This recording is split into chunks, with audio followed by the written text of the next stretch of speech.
Hey, what's up everybody? Welcome back to Arbitrary 20. In this video we're going to be talking about what I think is one of, if not the best healer build in D&D 5e, and it's still going to do good sustained damage as well. And this is actually a follow-up video to a video I just did about the best healing spells. If you'd like to check that out, it'll be right here, and it'll be linked at the end of this video as well. So let's get right into the build, starting with the race. For this one I would go with Custom Lineage, taking the telekinetic feat to get a +1 to Charisma, and the forced movement with the telekinetic feat will synergize later on with our build. Another interesting option, if you have access to it, would be the Mark of Healing Halfling from Eberron. The expanded spell list there would really help out this build. And for the background, if it's allowed at your table, I would go with the Strixhaven Quandrix background. It's definitely not required, but like the Mark of Healing Halfling, it gives us an expanded spell list that just gives us more options for this build. It would also give us an additional first level spell as well. And for our ability scores, assuming point buy, it will be a strength of 8, a dexterity of 14, a constitution of 13,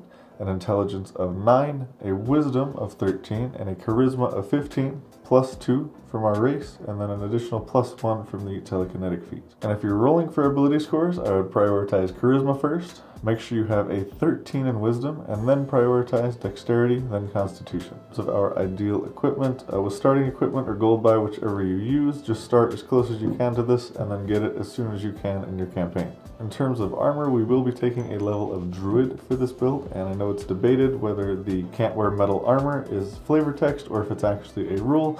I will let your table decide that. Just wear the best armor that you can after you take that druid level. And then you'll need a shield and a spellcasting focus for each of your spellcasting classes. Now with all that out of the way, at level 1 will be a Warlock 1. We'll be going with the Genie Patron, choosing the Dao option. Doing bludgeoning damage on our attacks will be important to our build later on, and then the Genie's Vessel is just a cool utility option. And then for spells, I would pick up Eldritch Blast and Hex, and those will be our main damage options up until about level 10. And then at level 2 will be a Warlock 2, and we'll pick up the Agonizing Blast and Grasp of Hadar invocations. Agonizing Blast is obviously just to keep up our sustained damage, and then Grasp of Hadar will synergize more with our build later on, but forced movement is always good. And now that we've pretty much secured good damage for a while, we'll start multi-classing to get access to our healing spells. With that, we'll start with taking a dip into Druid. We're mainly here for the spell Goodberry, but we're also going to pick up Absorb Elements. Goodberry is definitely one of the best healing spells in the game, especially early on, since, like I mentioned in the healing spells video, you can cast Goodberry the night before, and the Goodberries last 24 hours, so you'll still have them in the next day to heal you and your allies. And then to pick up some more healing spells and to boost the effectiveness of those Goodberries, we'll be taking a 1 level dip into Cleric at level 4. We'll be going with the Life Domain, pretty much just for the Disciple of Life feature. This will add 3 points of healing to each of those Goodberries we're making, and it'll synergize more with other spells later on. And then in terms of spells, the only one we really need to pick up here is Healing Word. It doesn't really matter too much that we have a low wisdom to boost that Healing Word, as you should pretty much only be using this to pick up unconscious allies anyway. And then for levels 5 through 10, we're going to group them together, and we're going to be taking 6 levels of Bard here. For our college, we're going to be going with the College of Lore. This is mainly for the additional magical secrets that we'll talk about in a minute, but for the Bard spells I would take throughout those 6 levels of Bard, I'd be sure to pick up Aid and Hypnotic Pattern, and then you could take Mass Healing Word if you think you'll need it. And for those additional magical secrets, we'll be taking Aura of Vitality and Spirit Guardians. Aura of Vitality is decent right now and gets boosted by the Disciple of Life feature, but will get even better once we get the Extended Spell Metamagic option. And Spirit Guardians will become our new main concentration option for damage, and I will explain our new tactics and how we're going to use Spirit Guardians in a moment. And lastly, that feat I would make sure to take at Bard 4 would be Crusher, and take the +1 to Constitution. And now we'll go over our tactics in combat for level 10 and beyond. You'll want to start off casting Spirit Guardians, and then after that you'll use your various forms of forced movement to force enemies into the radius of your Spirit Guardians. And that will actually cause these enemies to take damage twice from Spirit Guardians, as long as you're able to keep them in the radius until their turn.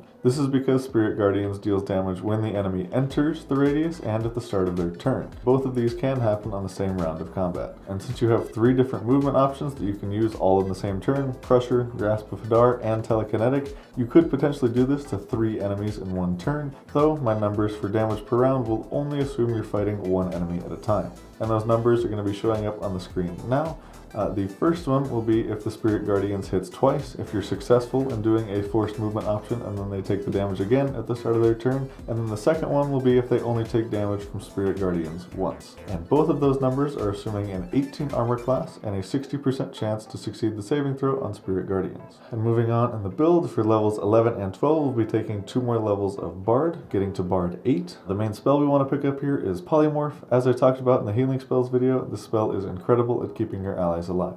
And then at Bard 8, we'll be getting a feat, and we'll be taking Metamagic Adept, and we'll be picking up Extended Spell and Twin Spell. Each of these metamagics can pretty much double the effectiveness of most of our healing spells. I think the only one it doesn't really help is Aid. I guess you could double the duration, but you probably don't need to. It already lasts 8 hours. And we'll be able to make even better use of these metamagic options after we get the Font of Magic feature from 2 levels of Sorcerer, which is what we're about to take next. At levels 13 and 14, we'll be taking 2 levels of Sorcerer. For spells, I would make sure to pick up Shield and Silvery Barbs to shore up our defenses. And for the Sorcerer's Origin, I would probably go with Clockwork Soul. I think that's the best option, but you could do pretty much any Sorcerer's Origin here. But the main reason we're here is for Font of Magic. This allows us to convert our spell slots into more sorcery points, thus more uses of Twin Spell and Extended Spell. And for the remaining levels here, levels 15 through 20, I think there's 2 good paths you could take. If you finish out your levels in Bard, you'll eventually get access to 7th level spells and 2 more sets of magical secrets. This would give you access to extremely powerful spells like Find Greater Steed, Wall of Force, Contingency, and even Simulacrum if you feel like breaking the game. The other option is to go with more sorcerer levels. This would get you additional metamagic options and more sorcery points. This route would likely make you a better healer, but by level 14 this build already does a ton of healing, so I think I would lean more towards the Bard route to get to those more powerful spells. But that's all I have for this one. Thank you guys for watching. If you did not get a chance to check out that video on healing spells yet, that will be right here, or you can check out my last build guide right here. But I hope you guys have an awesome day. Leave a comment down below letting me know what you guys thought, and I will see you guys in the next one.